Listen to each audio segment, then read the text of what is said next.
Hello and welcome to Business Arena on TVP World. I'm your host, Marie Cato. Let's go to the latest business stories of the day.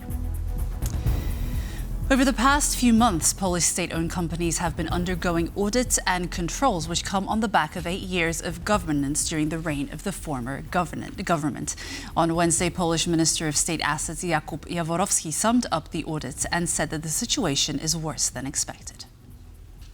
The scale of these irregularities exceeded our greatest expectations. Unfortunately, it was much worse than we thought, so we carry on working.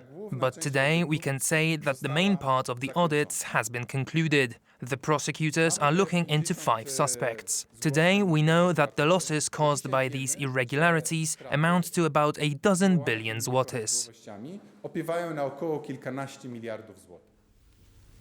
Poland has strongly reaffirmed its opposition to the proposed EU-Mercosur trade agreement, with Prime Minister Donald Tusk declaring that the country will not accept the deal in its current form.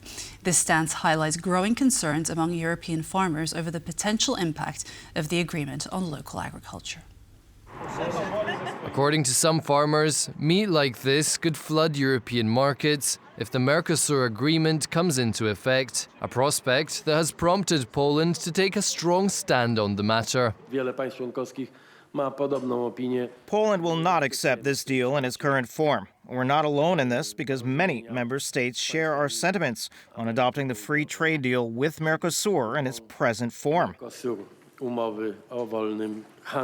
Farmers argue that the agreement with the South American bloc, which includes Brazil, Argentina, Bolivia, Paraguay and Uruguay, will create unfair competition for EU farmers and food producers. In South American countries, we don't know how things are being done. We can't be certain that standards there match those in the European Union. In fact, I'll go further. There's no doubt they don't. Brazil has been pushing to have the EU-Mercosur agreement signed by the end of the month, while it holds the presidency of the G20. EU officials are aware of the issues that might give rise to. In this destabilized market, it could be the problem for the farmers, and we should to hear the farmers and to take into account their voice. The agreement will create a free trade zone between the EU and South American countries, covering around 800 million customers, reducing tariffs and fostering economic cooperation. However, farmers fear that the influx of agricultural products from Mercosur countries produced under different standards will undermine their competitiveness and compromise food safety and environmental protections. Farmers see hypocrisy when they're told to produce at the highest level, to adhere to many environmental restrictions, and at the same time, we open borders to South America or Ukraine, and then nobody pays these rules any mind. However, the experts debate the real impact of the deal on European agriculture. For example, it sets a low tariff quota for beef at 99,000 tonnes, but this translates to a meagre 1.2% of the overall EU beef consumption. Even without the deal, the EU already imports 200,000 tonnes of beef per year from South America. Our reporters have been following the plight of European and Polish farmers as they voice their concerns about the EU-Mercosur trade deal. On the bottom line today, we'll take a look at EU agricultural legislation and the farmers' primary concerns. All this coming up right after the news. Czech billionaire Daniel Kretinsky is in talks to raise his stake in the German conglomerate Thyssenkrupp's steel business. Under the potential deal, Kretinsky's company EP Corporate Group would own 50% of the steel unit instead of the current 20%.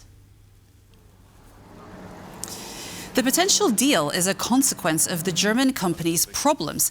Thyssenkrupp AG has just announced sweeping cost-cutting measures at its struggling steel division, including plans to reduce its workforce by 40% or 11,000 jobs and focus on higher-margin businesses.